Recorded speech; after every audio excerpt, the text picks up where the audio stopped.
नमस्कार दोस्तों, मैं डॉक्टर स्वप्निल सागर जैन निरामय होम्योपैथी के अपने इस YouTube चैनल पर आप सभी का बहुत बहुत स्वागत करता हूं। दोस्तों, हमारे घर में बहुत छोटे छोटे बच्चे यदि हैं और उनको बहुत ज़्यादा उल्टी दस्त की कभी शिकायत होती है तो फिर पेरेंट्स को, माँ बाप को ये समझ में नहीं आता कि उस समय क्या करना चाहिए। यदि हम उस समय अपने घर में कुछ होम्योपैथी दवाइयाँ रखे हुए हैं, जो कि मैं समय समय पे अपने वीडियोस में बताता रहता हूँ। 3-4 मेडिसिन के बारे में मैं पहले भी बता चुका हूँ, आज भी मैं एक मेडिसिन के बारे में बताने वाला हूँ।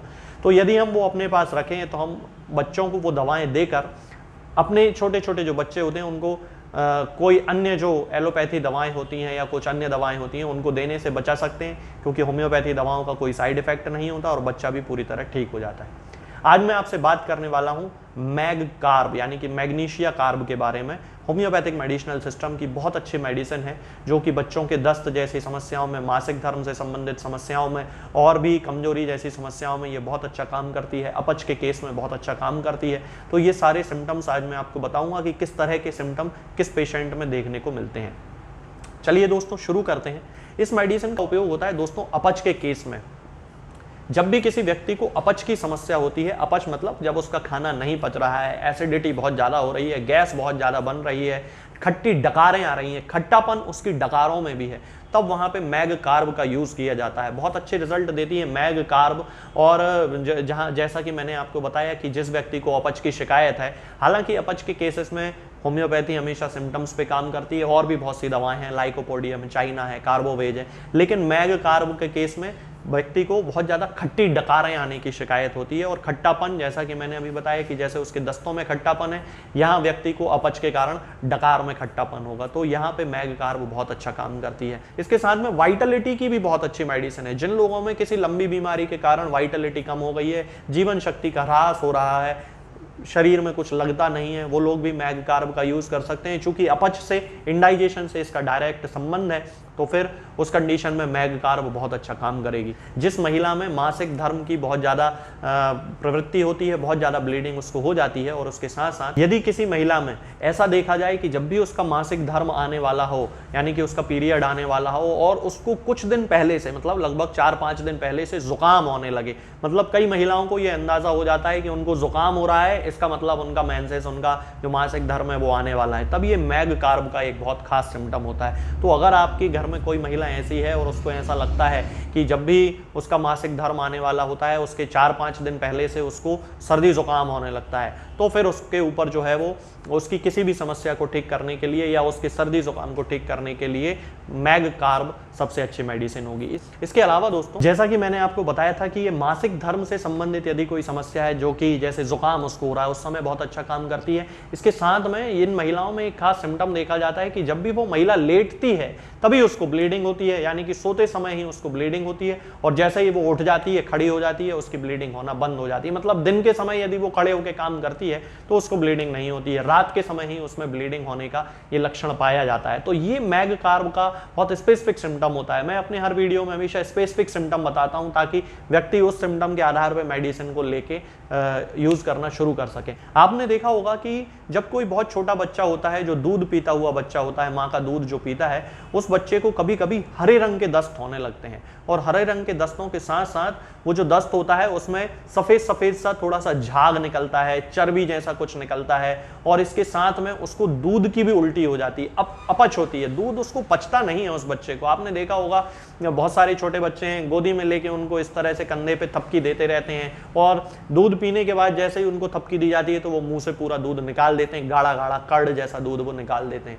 उस समय यदि किसी बच्चे को दस्त लग रहे हों और दस्त का कलर, जैसा कि मैंने अभी आपको बताया कि हरे कलर के दस्त हों, और ये जो दस्त हों उसमें से बहुत ज्यादा बदबू आए, खास जो सिम्टम है वो ये है कि दस्त तो ठीक है, हरे रंग का होगा, ये पहला खास सिम्टम है, और दूसरा कि उसमें से बदबू बहुत ज्यादा आती है, तब उस कंडीशन में यदि बच्चा दूध की उल्टी भी कर रहा है, तब उस कंडीशन में हमें मैग कार्ब का नाम सबसे पहले याद आना चाहिए। मैग कार्ब हमें अपने घर में यदि कोई छोटा बच्चा है तो जरूर रखना चाहिए, और उस समय मैग कार्ब का यूज हमें करना चाहिए।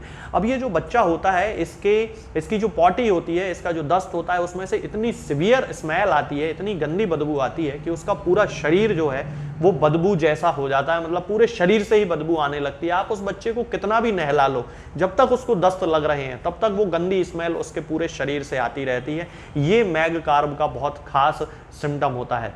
हालांकि ये जो हरे रंग के दस्तों के सिम्टम होते हैं ये और भी दवाइयों में है, जैसे अर्जेंटम नाइट्रिकम, उसमें भी हरे रंग का दस्त मिलता है। लेकिन वहां पे और यहाँ पे डिफरेंस क्या है कि वहां पे इतनी ज्यादा स्मेल नहीं है दस्तों में बच्चे के, लेकिन यहाँ पे तो बहुत ही खट्टी बदबू आती है और उस बदबू को सहन करना माँ बाप के लिए पॉसिबल नहीं होता है। इसके साथ में जैसा कि दोस्तों मैंने आपको बताया था कि चूंकि बच्चे को दस्त की शिकायत है तो वहां पे उसको पेट दर्द भी बहुत ज्यादा होगा, और पेट दर्द जो होगा उसका ऐंठन वाला दर्द होगा। बच्चा बहुत सीवियर तरीके से रोता है, और उस समय तो फिर जब वो रोता है तो फिर मैंने ऐसे बहुत सारे बच्चों को रोते हुए देखा है, और उनके माँ बाप उसके साथ में रोने लगते हैं। जब बच्चे को दर्द होता है, छोटा सा बच्चा है, बोल पा नहीं रहा है कि उसको हो क्या रहा है, लेकिन उसके दर्द, उसके रोने की स्टाइल से समझ में आता है कि उस बच्चे को जबरदस्त उसको कोलिक हो रहा है, क्योंकि लूज मोशन उसको बहुत हो रहे हैं। उस कंडीशन में कोलोसिंथ भी बहुत अच्छे मेडिसिन है, लेकिन यदि बच्चे को हरे हरे रंग के दस्त हो रहे हैं और बच्चा जो है वो उसको झुक रहा है, अपने पेट को मोड़ने की, अपने पेट को अपने ही हाथ से दबाने की कोशिश कर रहा है, तब उस कंडीशन में मैग कार्ब उसके ऊपर अच्छा काम करेगी।